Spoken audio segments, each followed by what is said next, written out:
தமிழ்நாடு ஃபுல்லாவே இன்னைக்கு மிகப்பெரிய அளவுல வைரலா போயிருக்கக்கூடிய விஷயம் அப்படின்னா, அது சட்டசபையில நடந்த ஒரு சில முக்கியமான இன்சிடென்ட்ஸ் தான். இதற்கு முன்னாடி மிகப்பெரிய அளவுல சட்டசபையில நடக்கிற வீடியோஸ யாரும் பார்த்திருக்க மாட்டாங்க. ரொம்ப ரொம்ப முக்கியமான ஒரு சில ஃபைட்டு, ஒரு சில இம்பார்ட்டன்டான இன்சிடென்ட்ஸ் இத தான் பார்த்திருக்காங்க.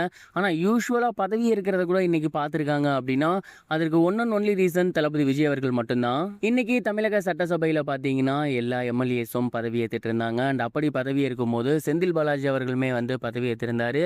செந்தில் பாலாஜி அவர்கள் வந்து பதவி இருக்கும்போது தளபதி விஜய் அவர்கள் அவரை சுத்தமாக கண்டுக்கவே இல்லை அப்படின்னு தான் சொல்லணும். குறிப்பாக மற்ற கட்சிக்கார எம்எல்ஏக்கள் வந்து அங்கே பதவி இருக்கும்போது கூட அவர் சிரிச்சாரு, அவங்களுக்கு வணக்கம் சொன்னார். ஆனால் செந்தில் பாலாஜி அவர்கள் வரும்போது அவர் அந்த இடத்த விட்டு கூட எந்திரிக்கல. லெஃப்ட்லையும் ரைட்லையும் தலையை மட்டும்தான் திருப்பிட்டு இருந்தார். ஒரு முதல்வர் இப்படி பண்ணுறது உண்மையிலேயே எல்லாருக்கும் மிகப்பெரிய ஒரு ஆச்சரியமாக தான் இருந்துச்சு. அண்ட் இதற்கு மிக முக்கியமான ஒரு விஷயமா எல்லாரும் சொல்லக்கூடியது என்ன அப்படின்னா, கரூர் சம்பவம் தான். ஏன்னா கரூர் சம்பவத்தில் செந்தில் பாலாஜி அவர்களுக்கும் தொடர்பு இருக்குது அப்படிங்கிற மாதிரியான செய்திகள் வந்துகிட்டு இருக்கு. அது எந்த அளவுக்கு உண்மை அப்படிங்கிறது தெரியல. பட் அவரோட பேரும் ரொம்ப முக்கியமாக அடிபட்டிருந்துச்சு. அந்த ஒரு காரணத்தினால தான் தளபதி விஜய் அவர்கள் அவரை கொஞ்சம் கூட கண்டுக்கவே கிடையாது. இப்பவும் தளபதி விஜய் அவர்களுக்கு அவர் மேலே மிகப்பெரிய ஒரு வெறுப்பு இருக்கு.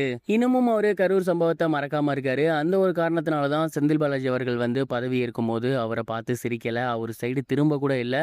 அவர் அந்த இடத்துல வந்து பதவி வாங்கிட்டு போற வரைக்குமே தளபதி விஜய் அவர்கள், முதல்வர் விஜய் அவர்கள் கொஞ்சம் கூட திரும்பாம இருந்தார் அப்படிங்கிறது எல்லோருக்கும் மிகப்பெரிய ஒரு அதிர்ச்சியையும் ஆச்சரியத்தையும் ஏற்படுத்தியிருக்கு. அண்ட் இந்த ஒரு சம்பவம் தான் இன்னைக்கு சோசியல் மீடியா ஃபுல்லாகவே பயங்கர வைரலாக போய்கிட்டு இருக்கு. அதே போல முதல்வர் திரு விஜய் அவர்கள் பதவி ஏற்கும் போதும் எதிர்க்கட்சி தலைவரான உதயநிதி ஸ்டாலின் அவர்கள் எந்த ஒரு ரியாக்ஷனும் பண்ணாமல் சைடில் திரும்பி தான் இருந்தார். ஸோ இதன் மூலயமா தெளிவாக தெரியுது, இதுக்கப்புறம் வரப்போகிற சட்டசபையில் அதிகபட்சமாக இந்த இரண்டு கட்சிகளுக்கு இடையில் மிகப்பெரிய ஒரு வாக்குவாதம் இருக்கும் அப்படிங்கிறது. அண்ட் இந்த ஒரு விஷயம் தான் டாக் ஆஃப் த தமிழ்நாடுவா இன்னைக்கு போய்கிட்டு இருக்கு. இதை பற்றி நீங்கள் என்ன நினைக்கிறீங்க அப்படிங்கிறத மறக்காம கமெண்ட் பாக்ஸில் ஷேர் பண்ணுங்க. இது ஒரு புறம் இருக்க, திரு முதல்வர் விஜய் அவர்கள் சமீபத்தில் பதவியேற்றதுக்கு அப்புறம் முக்கியமான 3 விஷயங்களை முதல்ல கையெழுத்திட்டிருந்தாரு. அதில் முதல் விஷயம் 200 யூனிட் கரண்ட் ஃப்ரீ.